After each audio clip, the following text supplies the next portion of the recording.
Hi, sixth graders.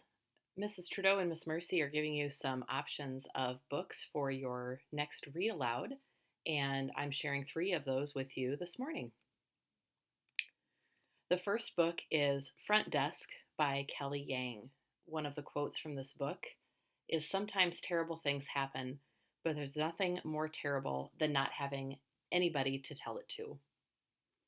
This story is about a girl named Mia who lives in a motel, and every day while her immigrant parents clean the motel, she runs the front desk. This is a story about her parents not only doing the cleaning of the hotel, but also hiding other immigrants in the empty rooms of that hotel. And it's up to Mia to make sure that Mr. Yao, the mean motel owner, doesn't find out that that's happening because, of course, if it does, her family could get into a lot of trouble. Mia's dream is to be a writer. She wants that dream to come true, but her mom thinks she should just stick to math because English is not her first language.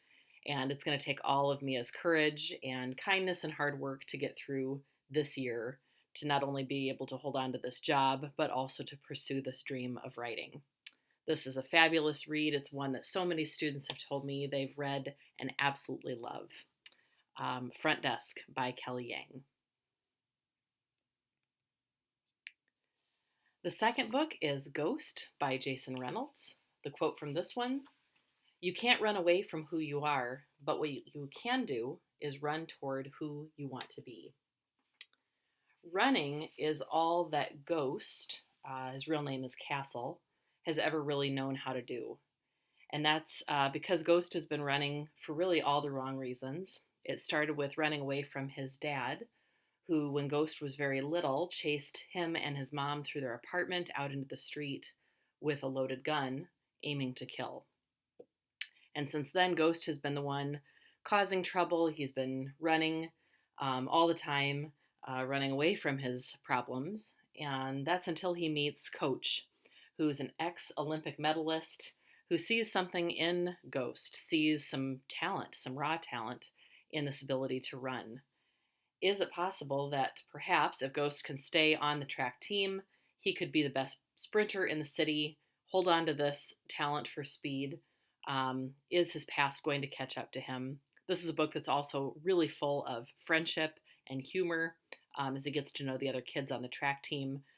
What happens when you find out you've got this talent that you never really knew you had, especially when you've been used to being in trouble for a lot of things, and all of a sudden you're being recognized for something really good instead.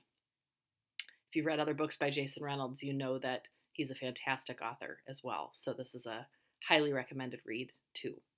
Ghost. The other book to share with you this morning is a fantastic one as well, Freak the Mighty by Rodman Philbrick. This story is about two boys. The quote I chose from this one: "Pain is just a state of mind. You can think your way out of anything, even pain." This is about Max and Freak. They're best friends. Um, Max thought to himself he never had a brain until Freak came along because all his life he'd been called stupid and dumb and slow.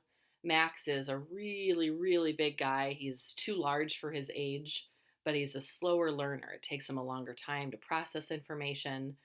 His brain doesn't work the same way that everybody else's does, so he's just always been told that he's stupid, and so he's started to believe that. Freak is different in another way. Freak is much smaller than most people his age, but he's got this incredible brain. He can learn and do things in ways that most people his age cannot. And so he's an incredibly bright kid to the point where others are saying, he's genius level, and that makes him unusual. When the two of them bond, they form this friendship. They together are unstoppable, and they have this incredible story about coming together and really, finding a way to be friends. They fight off bullies. They manage to kind of come up against some other forces in their lives. Max's dad is coming out of prison, and Freak helps him deal with that. And there's other circumstances that the two of them have to come up against together. So this is one of those stories where you are just cheering them on the entire way. Wonderful book. Story of triumph and an unstoppable force. Freak the Mighty. Hope one of those three sounds good to you. And I think Mrs. Trudeau and Miss Mercy are going to have some instructions about what to have you do in terms of voting for these three books. Any one of them would be a fantastic book for your read aloud.